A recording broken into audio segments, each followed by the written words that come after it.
저희가 길거리에다 볼일을 보면 안 되잖아요. CCS를 주장하는 사람들은 잘 닦으면 되지. 약간 그런 논리로 보이기도 하고.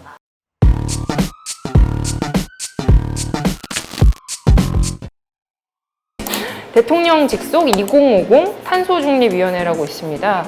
한국의 2050년 탄소중립 정책을 실현하기 위해서 정책을 좀 구체화하는 그런 일을 할 텐데요. 거기서 8월 5일 날 세 개의 시나리오를 발표를 했죠. 거기서 탄소 포집, 이용, 저장 관련 기술인 CCUS라고 있거든요. 말 그대로 지금 온실가스를 배출하는 배출원들 많이 있잖아요. 석탄 발전, 가스 발전, 가스전, 배출소에서 나오는 것도 있고. 그래서 얘네들을 포집을 해가지고 잡아가지고 우리가 활용하겠다. 그 다음에 포집된 CO2를 저장을 하겠다. 지층에 넣어서 이 온실가스를 보관을 하겠다. 좀 그런 개념에서 착안한 기술인데요. 지금 실현이 된 기술이 있고 실현이 안 된 기술들이 있어요. 지금 탄중이가 말하는 시나리오가 CCUS의 의존도가 굉장히 높다. 이런 보도가 나오죠. 1란, 2안, 3안이 이렇게 나와 있는데 3안은 이제 탄소 중립을 달성하겠다. 1안과 2안에는 잔여 배출량이 남아있죠. 근데 이 CCUS는 무한대로 계속 저장이 가능한 거예요? 그렇진 않겠죠. 지금 지층에서 그걸 저장할 수 있는 공간도 한정적일 테니까 지금 온실가스 배출하는 추세를 보면은 좀 더 고민을 해봐야 되겠죠. 제가 읽은 책에서 보면 탄소를 이제 포집하고 저장하는 과정에서 유출되거나 폭발을 하거나 뭐 그런 문제가 생길 수 있다고 얘기를 하더라고요. 그래서 오히려 그런 문제 때문에 더욱 이제 보관하는 것 자체가 굉장히 힘든 일이다라고 얘기를 하더라고요. 포집을 하려면 배출량이 측정이 되는 곳이 편하다는 거예요. 그렇죠. 그게 아이러니하게 1안과 2안이 석탄과 LNG를 다 발전소가 남아있는 경우잖아요. 여기에서 CCUS 활용도가 더 높아집니다. 그래서 얘네 둘은 짝꿍처럼 움직이는 것 같더라고요. 어떻게 보면 온실가스 배출은 배출대로 하고 이 기술로 잡겠다는 거니까 기후위기 대응 방법이 우리가 아는 거랑 좀 다르죠. 그 배출구에 이거를 설치하는 게 굉장히 비싸거든요. 그리고 이거를 운영하는데도 굉장히 많은 에너지가 들어가기 때문에 실제로 뭐 미국에서 이거를 활용하고 있는 석탄 발전소가 있는데 그 온실가스가 나오는 배출구들이 있잖아요. 그 중에서 하나만 이렇게 쓰고 있는 거예요. 나머지는 그냥 공기 중으로 흘려보내요. 비싸서, 비싸서. 못하고 하나만 이렇게 하고 있는데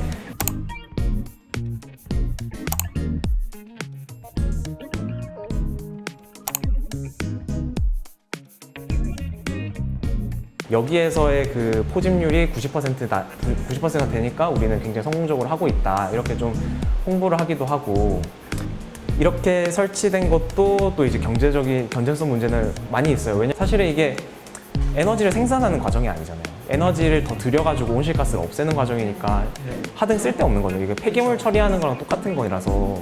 근데 굉장히 비싼 돈을 들여서 폐기물을 처리를 하는 거라서 대부분의 CCS 상용화된 것들은 그 원유 회수 증진이라는 걸 해요. 온실가스를 포집을 해서 지층에 넣어서 원유를 끌어다가 쓰는, 그래서 얘 원유를 다시 뽑아서 쓰는 거예요. 그렇게 해서 경제성이 나와서 이걸 할 수 있는 모델이 만들어진 것 같아요. 재밌네요, 경제성이라는 게. 온실가스는 여전히 나오고, 근데 이것도 화석연료의 경제성이 떨어지면은 가동을 안 해요. 그래서 미국에서 지금 가동이 중단된 CCUS들도 있어요. 운영을 하다가 그 이유가 유가가 떨어지면서 경제성이 안 나오니까.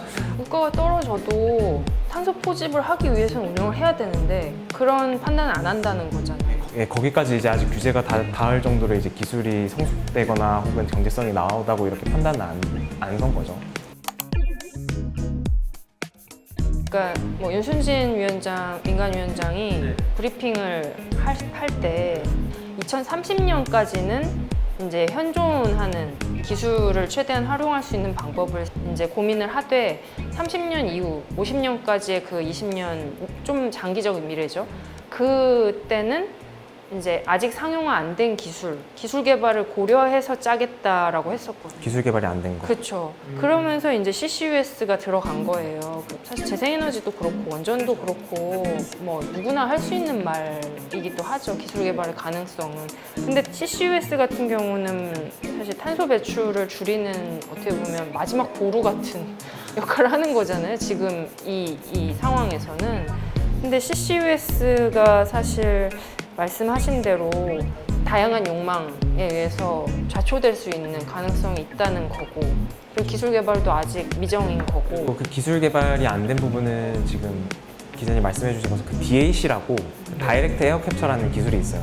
그냥 공기 중에 떠다니는 이산화탄소를 그냥 포집을 해가지고 저장을 하는 기술인데, 사실은 얘네들이 활성화가 돼야지 지금 뭐 산림 흡수원을 포함해서 우리가 탄소 중립 이후에 음해 배출량으로 많이 가서 상승하려는 그 기온을 좀 더 안정화시키는데 도움이 된다고 얘기를 하는데, 기술이 좀 상용화되는 시점을 한 2040년, 뭐 35년 이 정도로 이렇게 얘기를 하고 있으니까 지금 당장 줄이기 시작해야 되는데, 이 기술들이 상용화되기를 기다리면서 이란과 이안에서 석탄이랑 가스 발전소를 계속 남아두는 시나리오를 유지하는 거는 좀 위험한 도박일 수가 있는 거예요, 사실. 기술 중심적인 해법들?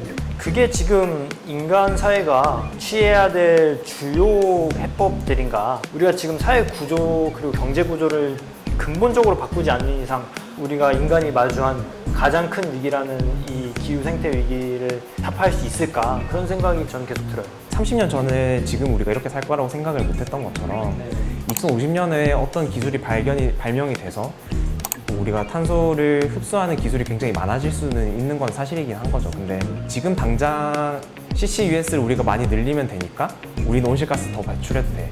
이런 생각은 우리가 경계를 해야 되는 거죠. 저는 쉽게 표현하면 이런 것 같아요. 저희가 길거리에다 볼일을 보면 안 되잖아요. 근데 CCS를 주장하는 사람들은 길거리에 볼일 볼 수 있다.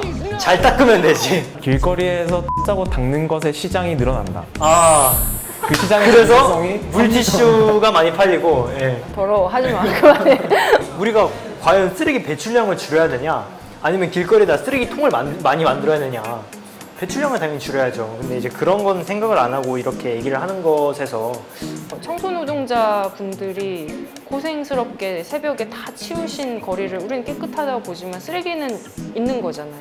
근데 탄소 배출량도 어딘 포집된 걸로 알지만 땅에서 부글부글 하고 있을 수도 있고, 갈 곳 없어서 막 헤매고 있을 수도 있고. 화석연료 기업들이 또 우리 CCUS를 통해서 막 가스전을 개발하겠다 뭐 이런 얘기들이 많이 나오고 있는 것 같은데, 싸고서 잘 닦겠다. 뭐 미래의 기술이 현재의 대안이 될 수는 없는 거니까 지금 당장 줄여야 되는 부분들은 줄이는 것을 좀 책임 있게 해 나가야 되지 않을까. 그거를 좀 먼저 논의를 해야 되는 게 우선순위 맞지 않을까라는 좀 생각이 들었고요. 여러분들 혹시 궁금하신 거 있으시면 댓글 남겨주세요. 그럼 저희가 또 알아보고 방송 해보도록 하겠습니다. 그러면 저희는 다음 시간에 또 보겠습니다. 다음에 또 봐요. 안녕.